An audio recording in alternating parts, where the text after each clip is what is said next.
Good morning, Denny. It is Thursday, February 5th, and I'd like to talk to you about one of my favorite pastimes, I guess you could say, or schools of thought, maybe.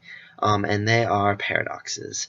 Things that seem illogical at first, but once you work them out, they seem a little more truthful at the end. And I am a very, very, very big proponent of paradoxes because they just make my head go yay and boo and why are you doing this to me and all that good stuff. So I'm going to go through a list of my favorite paradoxes.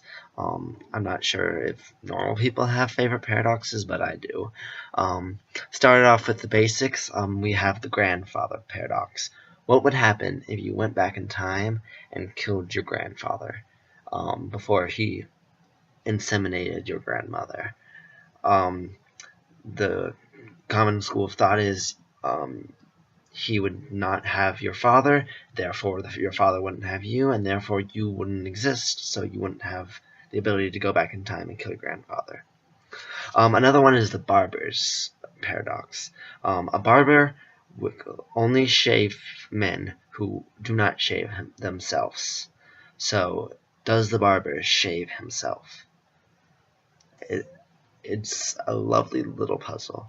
Another one is the unexpected hanging paradox.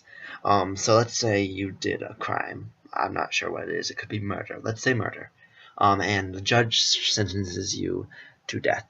But he thinks you are so detestable that he wants your death to be a surprise. So sometime next week, he will hang you. You know it's not going to be on Friday because if you reach Thursday and you haven't been hung, you know it's going to be on Friday. So it can't be on Friday.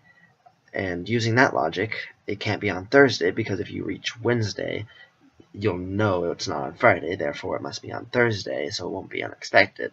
So by this logic, you keep on going on and on, you will not ever be hanged, but he hangs you on Wednesday, just for shits and giggles.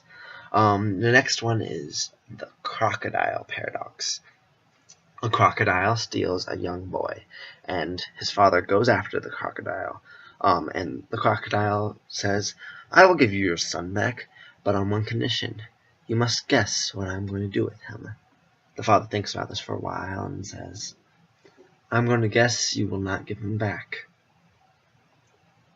I know, I just love that one. That is actually my favorite. And the next one is kind of like it. It's called the liar's paradox, and there's many versions of the liar's paradox, but the classic one is this statement is false. Or there's the next statement I will say is true. The last statement I said was false. Or what would happen if Pinocchio said, my nose will grow? Those are all forms of the liar paradox. Or, if I said, all men are liars. I'm a man, so was I lying about all men being liars? The next one is,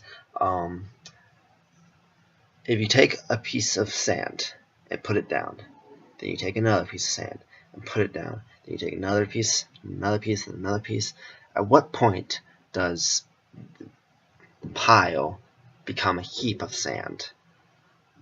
Like, is it 1 million pieces? Like, there's a difference between a pile and a heap, but what is that difference? Then there's Zeno's paradox, which is this. I'm going to go from point A to point B.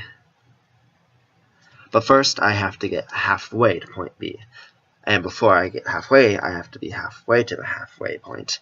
And it just keeps on going forever and ever. So you have to transverse infinity to go anywhere. But you can go anywhere.